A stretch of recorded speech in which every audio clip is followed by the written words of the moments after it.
একঘেয়েমি জীবনযাপনে আমরা সবাই মাঝে মাঝে একটু বিরক্তি হয়ে যাই। আমিও মাঝে মাঝে, তার তেমনটা কোনো ব্যতিক্রম হয় না। তো এই একঘেয়েমি জীবনযাপন থেকে আমাদের সবারই বের হয়ে মাঝে মাঝে একটু ভিন্নতা করার প্রয়োজন থাকে। কারণ একটু ভিন্নতা হলে পরের দিন আবার কাজের অনুপ্রেরণাটা কিন্তু অনেক বেড়ে যায়।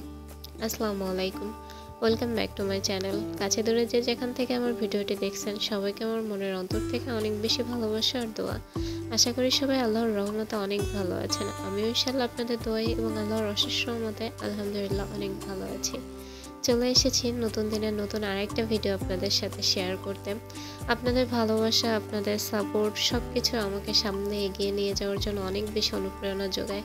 আপনারা আমার কাজকে অনেক বেশি ভালোবাসেন, যার কারণে প্রতিদিন ভিডিও আনতে কেন জানি না সময় হলেই নিজের ভিতরে একটা বাড়ে যে ভিডিও দিতে হবে। যারা আমার ভিডিওর জন্য অপেক্ষা করে তাদের জন্য বিশেষ করে। যদিও শরীরটা অনেক বেশি খারাপ, যেটা আপনারা ভয়েস শুনেই বুঝতে পারছেন। কেন জানি না শরীরটা ইদানিং খুব বেশি একটা ভালোভাবে সায় দিচ্ছে না, একটার পর একটা লেগে আছে। মাঝখানে মাইগ্রেনের ব্যথাটা এত বেশি বাড়ছিল, তার আগে হঠাৎ করে প্রেশার লো হয়ে যে মাথা ঘুরে কেমন জানি একটা অস্বস্তিকর একটা অবস্থা।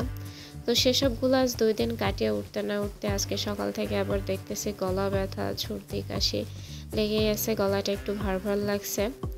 জানি না এই অসুস্থতা থেকে কবে বের হব। যদিও এটা বর্তমান আবহাওয়ার কারণেই হচ্ছে, কারণ সকাল সন্ধ্যা রাত দিন সবসময় 24 ঘন্টার বাইরে বৃষ্টি হচ্ছে, যার কারণে সমস্যাটা হচ্ছে আসলে আমাদের সবারই কম বেশি।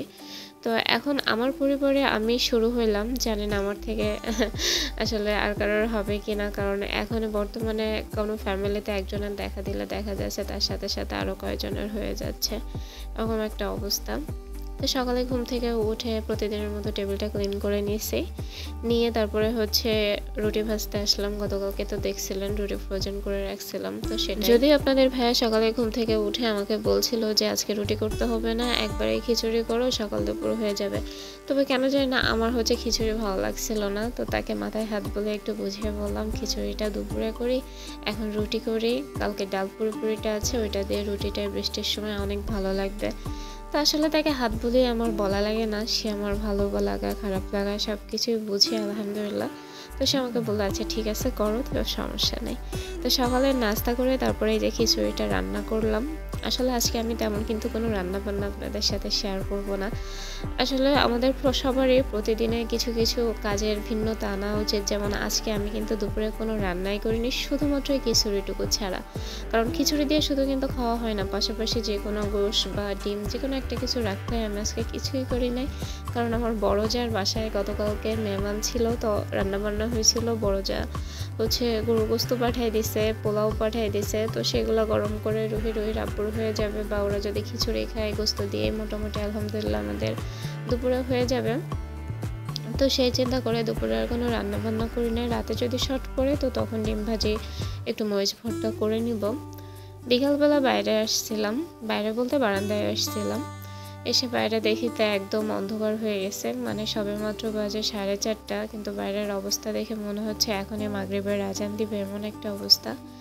তো বাইরের পরিস্থিতিটা দেখি আর দেশের পরিস্থিতির কথা ভাবি যে এই অবস্থায় আমরা ঘরের ভিতরে, তাই আমাদের কেমন জানি একটা অস্বস্তি লাগে। আর যে মানুষগুলোর দিনরাত 24 ঘন্টা পানির ভিতরে থাকছে তাদের না জানে কি অবস্থা। মহান রব্বুল আলামিন সবাইকে ভালো রাখুক, সুস্থ রাখুক, সবার বিপদ কাটিয়ে দিক, এটাই আমাদের ঘরে বসে দোয়া করা ছাড়া আসলে আর কিছু করার নাই। তারপরে এসে দেখি মেয়েটা ঘুমাই গেছে। আসলে আমি ওই ঘরে অন্য একটা রুমে ফোনে কাজ করছিলাম, আর মেয়েটা এই ঘরে টিভি দেখছিল। তো তারপরে এসে দেখি মেয়েটা ঘুমাই গেছে। আমার তো ঘুমন্ত দেখে আমার খুব খারাপ লাগছিল যে একা একা টিভি দেখতে দেখতে ঘুমাই গেছে। কয়েকবার আমার কাছে গেছে যে বলছে আম্মা এই রুমে আসো না, কিন্তু দেখা যায় ওই রুমে ও ফ্যান ছাড়া একদমই থাকতে পারে না। ওর আব্বুর মতো অবস্থা, কাঁথা ফ্যান 2টা দিয়েই একদম মুড়ি দিয়ে শুয়ে থাকে, কিন্তু আমার আবার আবহাওয়া ঠান্ডা দেখে ফ্যান একদমই লাগছে না, যার কারণে আমি এই রুমে এসে কাজ করছিলাম। তো মেয়েটাকে দেখে অনেক বেশি মায়া লাগছিল। আসলে আমরা কিন্তু এরকমই মায়েরা, বাচ্চারা যখন জেগে থাকে আমাদের ডিস্টার্ব করলে তখন আমরা মনে হয় একটু ঘুমাই না কেন। আবার দেখা যায় আমাদের অবহেলায় যদি ঘুমাই যায় তখন আবার তাদের মায়া ভরা মুখটা দেখলে অনেক বেশি খারাপ লাগে। তারপরে ভাবলাম সন্ধ্যাবেলায় চা করতে হবে, চিনি শেষ হয়ে গেছে। তো আপনাদের ভাইয়াকে আমি গতকালকে বলছিলাম রাতে আনছে, কিন্তু সকালবেলা আসলে চিনিটা লাগেনি, কারণ যে চিনিটা ছিল বয়েমে সেটা দিয়ে হয়ে গেছে। তো খালা আসবে, খালা নামাজ পড়ে সন্ধ্যার পরে আমাদের সাথে একসাথে চা নাস্তা করে তারপর রাতের খাবারটা নিয়ে যায় সে। তো ভাবলাম খালা আসতে চিনিগুলো এগুলো রিফিল করে ফেলি। তার উপরে আবার দুপুরবেলা কিছু রসুন কেটে রাখছে যেগুলো ব্লেন্ডার করতে গেছিলাম, যে দেখে ব্লেন্ডারে আবার জগে প্রবলেম হয়েছে। আসলে ব্লেন্ডারটা আমার অনেক বছর হয়ে গেছে, যার জন্য সার্ভিসিংটা এখন কম দিচ্ছে। তো আর ওগুলো ব্লেন্ডার করা হয়নি, এখন বক্সে করে ফ্রিজে রেখে দেবো। দেন হচ্ছে কালকে আপনাদের ভাই আসলে ব্লেন্ডারটা যদি ঠিক করে নিয়ে আসে দেন আমি হচ্ছে মানে পেস্ট করে নিব। আর তা নাহলে অল্প অল্প করে শিলপাটায় বেটে করতে হবে, এছাড়া আসলে আপাতত কোনো উপায় নাই।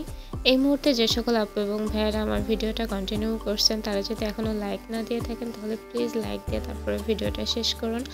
আর যারা আমার ভিডিওতে নতুন এসেছেন তাদের কাছে আমার অনুরোধ থাকবে, আমার ভিডিওগুলো যদি আপনাদের কাছে ভালো লেগে থাকে তাহলে অবশ্যই আমার চ্যানেলটা সাবস্ক্রাইব করে পাশে থাকা যে বেল বাটনটা আছে সেটা বাজিয়ে দিতে একদমই ভুলবেন না।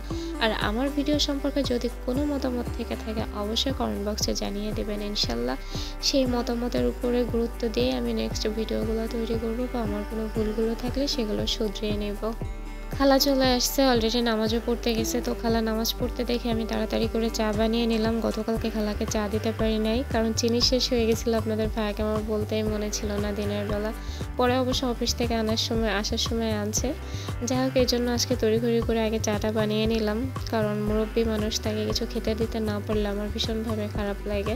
আমাদের এখান থেকে যেয়ে তারপরে রাতের ভাতটা খাই, আর সন্ধ্যাবেলায় যদি তাকে একটু কিছু দেয় তাহলে তারও অনেক ভালো লাগে। আমি সবসময় তাকে প্রায়োরিটি দেয় আমার বাসার একজন মানে হিসেবে, সদস্য হিসেবে। সেও অবশ্য আমাকে সেইভাবেই প্রায়োরিটি দেয়। আলহামদুলিল্লাহ, চাই সে যতদিন দুনিয়াতে আছে তাকে এইভাবেই দেখে যেতে। আল্লাহ যদি আমাকে সে তৌফিকটা দেয় বা ক্ষমতাটা দেয়। তো এই যে আমরা তিনজনে মিলে চা খেয়ে নিয়েছি, যেহেতু আপনাদের ভাই অফিসে আছে।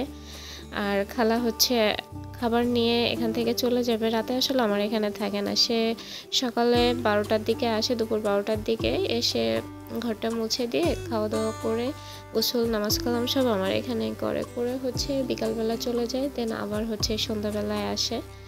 তো যাই হোক, সবাই আমার খালার জন্য দোয়া করবেন, যদিও তার অনেক বয়স হয়ে গেছে। আসলে সময় এবং পরিস্থিতি মানুষকে যে কখন কোথায় দাঁড় করায় তার আসলে ঠিক নাই। কারণ এই মানুষটার একটা সময় মানে কলকারখানা, মিল বলে যেটাকে, সোয়া মিল, মানে কাটা মিল, বা আমি সঠিকভাবে জানি না, সবাই বলে মিল ছিল নাকি নাদের, আর প্রচুর বড়লোক ছিল।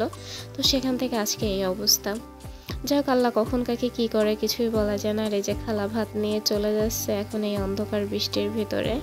আর এদিকে আমি রুমে এসে মেয়েটাকে পড়তে বসালাম, যে তোর বুধবার থেকে পরীক্ষা শুরু। তো সবাই ভালো থাকবেন, সুস্থ থাকবেন, আমাদের জন্য দোয়া করবেন। ইনশাল্লাহ দেখা হবে নেক্সট ভিডিওতে। আল্লাহ হাফেজ।